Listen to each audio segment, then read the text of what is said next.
ዋላችሁ ወዳጆቼ፣ እንዴት ከርማችኋል? እንዴት ሰንብታችሁልኛል? እኔ ያለሁኝ እግዚአብሔር ይመስገን ሰላም ነኝ። ዛሬም በአዲስ ቪዲዮ ተገናኝተናል። ዛሬ ጎመን በስጋ ይዤላችሁ የመጣሁት በአጥንት አድርገን ቆንጆ አድርገን እንሰራለን። ነገር ግን ደግሞ እንደ ጎመን በስጋ ይሆንና እንደ ሱፕም ይሆናል። ሴለሪ እንጨምራለን፣ እሸት ባሮ ሽንኩርት ጨምራለሁ።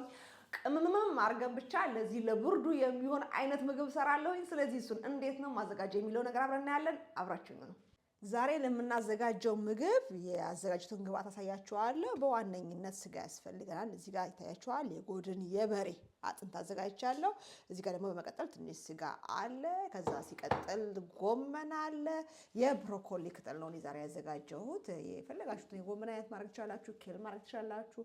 እናንተ በአካባቢያችሁ የምታገኙትን የጎመን አይነት ማድረግ ትችላላችሁ።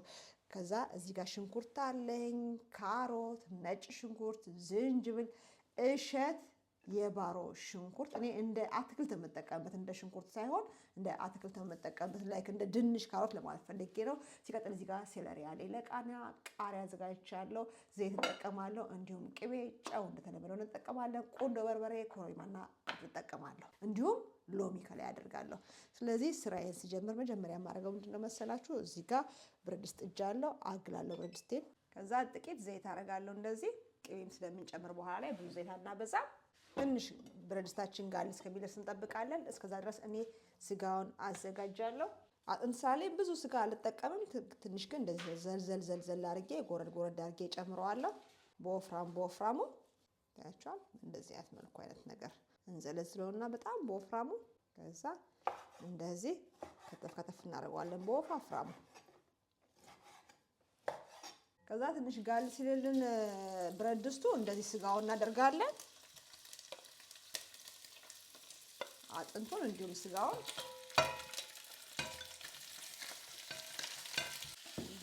እንጨምራለን።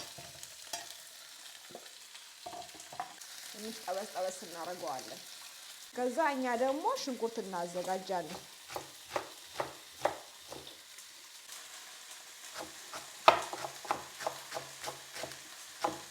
እንደዚህ እሸት ባሮ ሽንኩርቱን እንከትፈዋለን። በጎን ደግሞ ስጋውን እየጠበስን እያገለባበጥን እንገለብጠዋለን። እንደዚህ አይነት መልኩ ቃና እንዲዝል የሚያክል ነው የምንጠብሰው። ታያችኋል። በዚህ መልኩ ትንሽ ጠበስ ካደረግነው በኋላ ብዙ አንጠብሰው፣ ምክንያቱም ሱፕ ነው። እንደዚህ የከተፍነውን እሸት ባሮ ሽንኩርትና ሽንኩርት እንጨምራለን። ከዛ እሱንም አብረን እንጠብሰዋለን። በተቻለ መጠን ሽንኩርቱን ለማስነካት እንሞክራለን። ከታች ብረት ድስቱን እንዲጠበስልን ስጋው ወደ ላይ ከፍ እናደርገዋለን። ስለተጠበሰ ትንሽ እና ባሮ ሽንኩርቱ እስከሚጠበስልን ድረስ ነጭ ሽንኩርትና ዝንጅብል እናዘጋጃለን።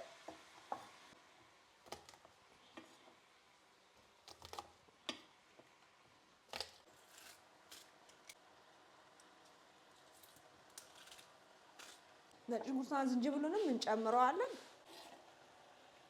ከዛ እናገላብጠዋለን እንዲጠበስልን። ነጭ ሽንኩርትና ዝንጅብሉንም እናዋህደዋለን። እርዱን እስካሁን አልጨመርኩም። የመጨረሻው ግብአት ሳቁላላ ነው እርዱን የምጨምረው። ስለዚህ እንጨምረዋለን፣ እንዲጨምረዋለን። እሱንም እንደዚህ ያዋህደዋለሁ።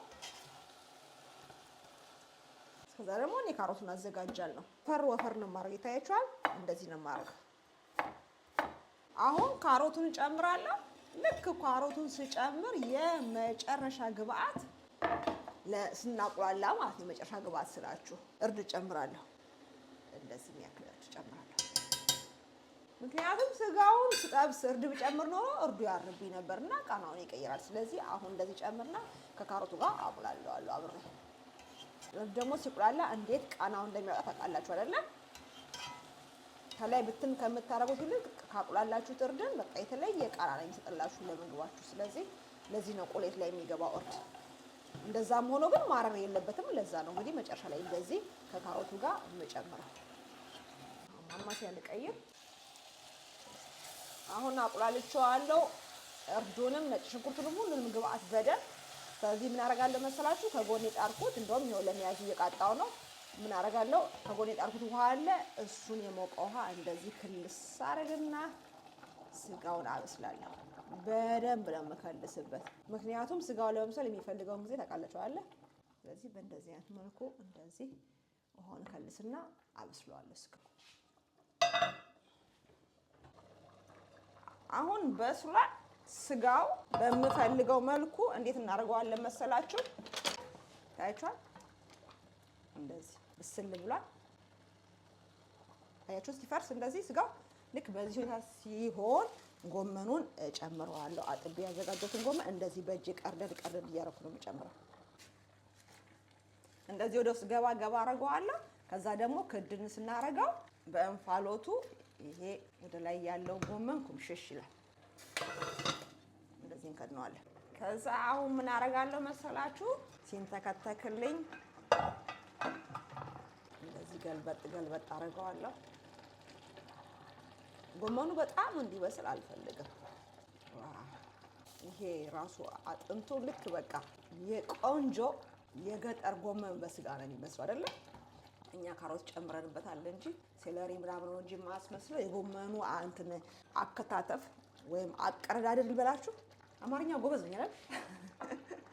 ከየት ነው የመጣልኝ ራሱ አቀረዳደድ ትክክለኛ አማርኛ ነው። ጎመን ይቀረድዳል ነው የሚባለው።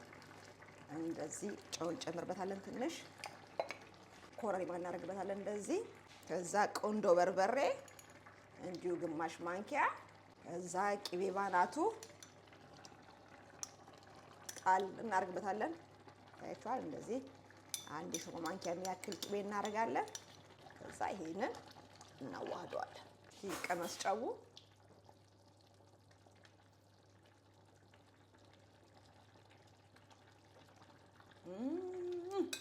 ጨው ይበቋል።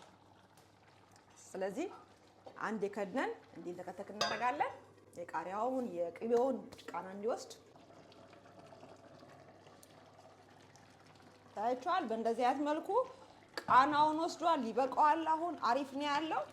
እንደዚህ ሆኖ በስሏል። ስለዚህ እሳቱን አጠፋዋለሁ። እዚህ ጋር አንድ ሎሚ አለኝ፣ ግን ሎሚውን እኔ ሁላችንም የቤተሰቡ አባል ሎሚ ስለማይፈልግ አልጨምረውም። አሁን እናንተ ከፈለጋችሁ ድስቱ ላይ እንዳለ መጨመር ቻላችሁ። እኔ ግን ሳህኔ ላይ ጨምሬ ነው የምበላው፣ ወይም የሚፈልግ ሰው ሳህኑ ላይ አድርጎ ይበላል፣ ሎሚ ጨምቆ ማለት ነው። ስለዚህ በዚህ ተጠናቀቀ የዛሬ የጎመን በስጋና በሴለሪ አሰራራችን።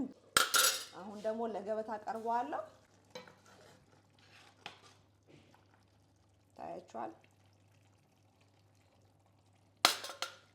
እንደዚህ ትንሽ መረቅ፣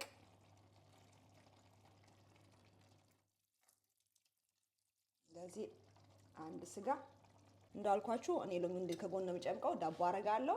ትንሽ በረድ ይበልና ደግሞ ምን እንደሚል ቀምሼ አሳያችኋለሁ። አሁን ደግሞ እንቀምሰዋለን። ይኸውላችሁ ይሄን ይመስላል። ከጎን እንደዚህ ሎሚ አዘጋጅቻለሁ። እኔ በሎሚ ደስ ስለሚል ማለት ነው። እንደዚህ ጭምቅ እናደርግበታለን። ኦላላ እንዴት እንደሚጥም የበላው ነው የሚያውቀው። ከዛ እንደዚህ ደግሞ የሳወርዶ ዳቦ አለኝ። የመጨረሻ አሪፍ ነው የምላችሁ። የኔን ግን አሁን እንቀምሰዋለን። በጣም የምወደው ምግብ ነው።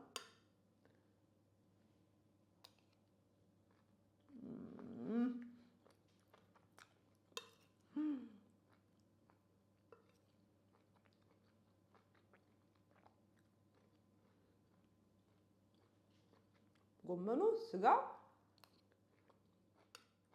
ምን ብዬ ልንገራችሁ? በቃ የመጨረሻ የጎመኑ አለመብሰል፣ የስጋው ሙክክ ማለት፣ የእሸት ባሮ ሽንኩርቱና ደግሞ የሴለሪው በጣም ስለበሰለ ሱፑን ወይም ደግሞ መረቁን እንደ ምንድን ነው ትንሽ ወፈር አድርጎታል፣ እንደ ክሬም ነገር ነው እና የመጨረሻ ነው የሚጥመው። የኮረሪማው ቃና፣ ቁንዶ በርበሬው ምን ብዬ ልንገራችሁ? ሴለሪው በጣም ስራውን ሰርቷል። በቃና ደረጃ ነው የምላችሁ።